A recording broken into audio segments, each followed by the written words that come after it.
So I found something I thought was really cool at the thrift store about a week ago, and I wanted to show it to you.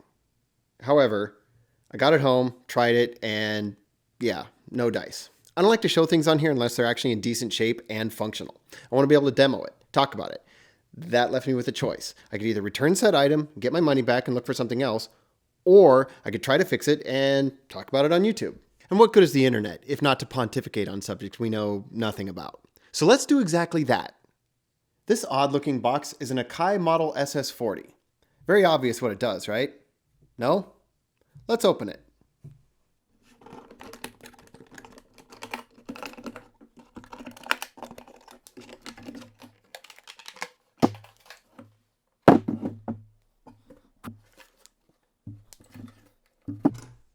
Speakers.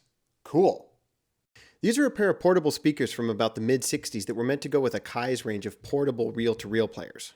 For a while, they were trying to make the reel-to-reel format portable. Yes, I did say portable. In fact, a lot of companies were doing it, although to call them portable is a little bit of a stretch. You weren't exactly taking them to the beach to drown out the seagulls. They still plugged into the wall, they were still the size of a regular reel-to-reel machine. What made them portable was a handle on top, essentially.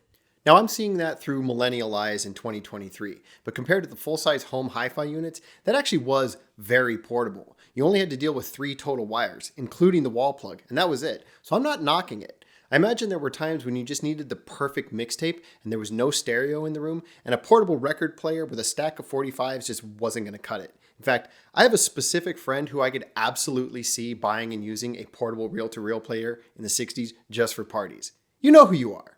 Sorry. Getting off topic. Anyway, these speakers were part of a whole line of portable sets that clipped together. I couldn't find an exact number, but I ran across a good 4 or 5 models from Akai alone that looked just like these, plus a few more in a different style. These particular ones are coaxial, which means they have separate tweeters and woofers built into the same piece, just like a lot of car stereo speakers. That's going to come up later.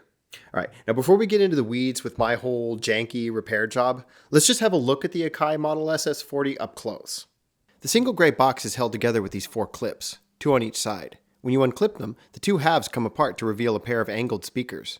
There are feet on 2 sides so you can orient the speakers vertically or horizontally, but Akai seems to want them on their sides so the text is upright.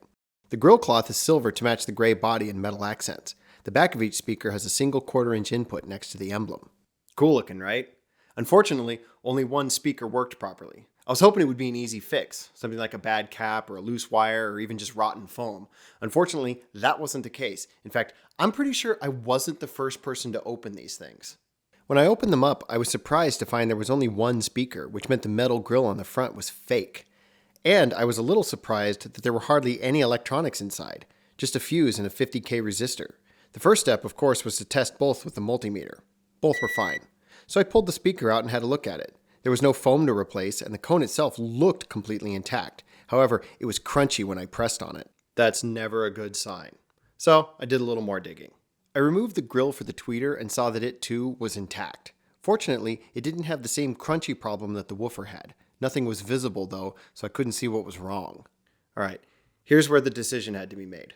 I could either put it together as it was, return it, get my money back, wash my hands of the whole thing, or I pull it apart and see what's going on in there. But it looked like that would probably destroy the speaker entirely. I'd like to point out that I did look online to see if I could get an original working speaker. Nobody was selling one that I could find. However, I managed to find a pair of replacement speakers of a different type on Amazon. So, in the interest of voyeuristic curiosity, I decided to pull it apart and look inside, knowing I could still make the set work afterward. The tweeter looked glued on, but it wasn't. It came right off. Inside, the foam was completely rotten, but it was the woofer that was screwy, so I kept digging. And I unscrewed the metal basket, and that was when the problem became apparent. The tiny wire that attached the woofer was severed, and there was a big ripped hole in the side, big enough for the terminal to pass through. That is way too tiny for my giant baseball glove hands to fix. I don't have the dexterity for that, but it definitely explained the problem. I also noticed that the large voice coil had some stuff in it. It looked like sand. That's not surprising considering where we live. Well, that certainly explained the crunchiness. Fortunately, I was able to find these.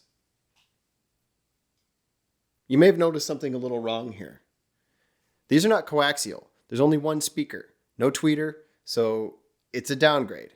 Except it's really not. First of all, they both work. That's an improvement on its own, and I'm sure this won't come as much of a shock to any of you, but they sound much better even without the tweeter, just by virtue of not being 60 years old and full of sand.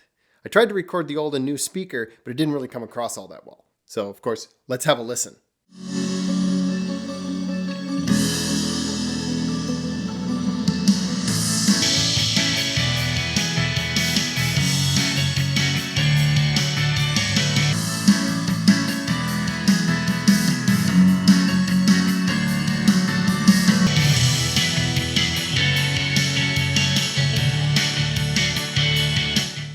The upside to all this was how easy it was to change the speakers out. It's probably the quickest fix I've done on a piece of audio equipment. And since I'm keeping them anyway, I don't mind that these aren't original. I am keeping my eyes open online for a set of the original speakers should they ever show up for a good deal, but I honestly don't know that it's worth it since they didn't sound all that great to begin with. But yeah, let's take a look at the incredibly difficult swap out process. Opening the cases probably took as long as changing the speakers themselves, which wasn't long. There are 3 screws on the silver trim, which lifts off and reveals 3 more screws on the speaker grill. That's all that holds these in. The speaker is held in place by just 4 studs. The wires are attached with binding posts. I unscrew the posts, unscrew the nuts, and remove the speaker. Now, because I don't want to wreck up my amp or anybody else's, it is important to make sure the impedance is correct. The original speakers are 8 ohms. Not those ohms. Those ohms. And so are the new ones, according to the package. In reality, they were closer to 6.5, but that's safer than throwing in car stereo speakers, which are only 4, which I had considered doing for a minute. But then I would have had to add a resistor and figure out electronics and probably accidentally blow up my living room. The new speakers were 6 inches across, so the studs lined up perfectly. However, I was cheap and didn't buy new binding posts, so I just soldered the wires directly in. Then it was just a matter of setting the grill back up and putting the hardware back on. And that was it. They're not original anymore, but they sound better than before, and they still look original. The speakers I bought are Lee Song F6 drivers. Lee Audio looks like they produce some really nice stuff from what I can tell on their website, but the F6 is clearly not the fancy one. They sell speakers that run over $1,000. These were $59.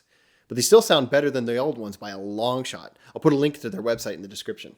Remember, if it sounds good to you, it sounds good. That's the most important thing. If you find a pair of cheapo Fisher speakers for $10 and you like listening to them with your records, that's your prerogative. Is it audiophile quality? No. Is it a high-end system that impresses everybody on the internet? No. But do you like using it? Yeah? Then that's the thing. Do not let people make you feel bad for enjoying your stuff. I like the way these came out. I'm happy with it. So I'll see you guys next time. Stay metal.